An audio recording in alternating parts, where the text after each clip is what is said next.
சென்னையில properties தேடுறீங்கன்னா findbhk.com போங்க. Matching ப்ராப்பர்ட்டிஸை AI உங்களுக்கு சஜஸ்ட் பண்ணும்.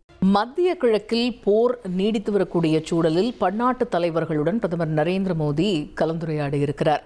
இது பற்றிய கூடுதல் தகவல்களை செய்தியாளர் ரமேஷ் விவரிக்க கேட்போம். ரமேஷ், எந்தெந்த நாட்டு தலைவர்களுடன் பிரதமர் நரேந்திர மோடி கலந்துரையாட இருக்கிறார்? இந்த கலந்துரையாடலுடைய முக்கியத்துவம் என்னவாக இருக்கிறது? முழு விவரங்கள்.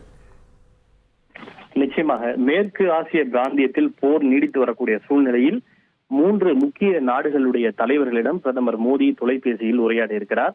முதலாவதாக மலேசிய நாட்டு பிரதமர் அன்வர் இப்ராஹிம் அவர்களுடன் பிரதமர் மோடி தொலைபேசியிலே உரையாடி இருக்கிறார். அதன் பிறகு ஒமான் நாட்டு சுல்தான் அவர்களிடமும் பிரதமர் மோடி தொலைபேசியிலே உரையாடி இருக்கிறார். அதைத் தொடர்ந்து பிரான்ஸ் அதிபர் இமானுவேல் மேக்ரானிடமும் பிரதமர் மோடி தொலைபேசியில் உரையாடி இருக்கிறார். இவை 3 மிக முக்கியமான நாடுகள் என்பது குறிப்பிடத்தக்கது. குறிப்பாக ரமலான் பண்டிகைக்கு மலேசிய நாட்டு பிரதமருக்கு வாழ்த்து தெரிவித்த பிரதமர் மோடி மேற்காசிய பிராந்தியத்தில் நிலவக்கூடிய போர் சூழ்நிலைகள் குறித்து தன்னுடைய கவலைகளை தெரிவித்திருக்கிறார். இந்த பிரச்சனையை, இந்த மோதலை எந்த விதமான அடுத்த கட்ட சிக்கலும் இல்லாமல் பேச்சுவார்த்தையின் மூலம், ராஜதந்திர உறவின் மூலம் பிரச்சனையை முடிவுக்கு கொண்டு வர வேண்டும் என்கிற தன்னுடைய நிலைப்பாட்டை பிரதமர் மோடி வலியுறுத்தி இருக்கிறார்.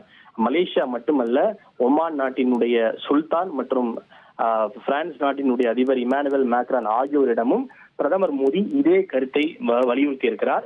குறிப்பாக ஒமான் நாட்டினுடைய சுல்தானிடம் பிரதமர் மோடி பேசுகின்ற போது ஹார்மஸ் ஜலசந்தி வழியாக பாதுகாப்பான மற்றும் தடையற்ற கப்பல் போக்குவரத்திற்கு இந்தியாவும் ஒமானும் துணை நிற்பதாக அவர் தெரிவித்திருக்கிறார். ஒமானின் இறையாண்மை மற்றும் பிராந்திய ஒருமைப்பாட்டின் மீறலை இந்தியா மீண்டும் கண்டித்ததோடு இந்திய மக்கள் உட்பட ஆயிரக்கணக்கான மக்கள் பாதுகாப்பாக திரும்புவதற்கு ஒமான் நாடு மேற்கொண்ட நடவடிக்கைக்கும் பிரதமர் மோடி தன்னுடைய பாராட்டையும் நன்றியும் தெரிவித்திருக்கிறார். அடுத்ததாக பிரான்ஸ் அதிபர் இமானுவேல் மேக்ரானிடம் அவர் பேசுகின்ற போது மேற்காசியாவின் சூழல் பதற்றத்தை தணிப்பதன் அவசர தேவை குறித்தும் உரையாடல் மற்றும் ராஜதந்திரத்திற்கு திரும்புதல் ஆகியவை குறித்தும் பிரதமர் மோடி உரையாடி இருக்கிறார்.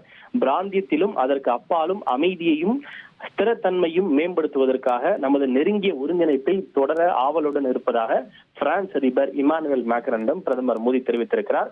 ஆக மலேசியா, ஒமான் மற்றும் பிரான்ஸ் ஆகிய 3 நாடுகளின் தலைவர்களுடன் மத்திய கிழக்கு பிராந்தியத்தில் நீடிக்கக்கூடிய போர் குறித்தும் அதில் எடுக்கப்பட வேண்டிய நடவடிக்கைகள் குறித்தும் பிரதமர் மோடி பேசியிருப்பது முக்கியத்துவம் வாய்ந்ததாக பார்க்கப்படுகிறது. தகவல்களுக்கு நன்றி ரமேஷ். சென்னையில ப்ராப்பர்ட்டிஸ் தேடுறீங்கன்னா findbhk.com போங்க. மேட்சிங் ப்ராப்பர்ட்டிஸை AI உங்களுக்கு சஜஸ்ட் பண்ணும்.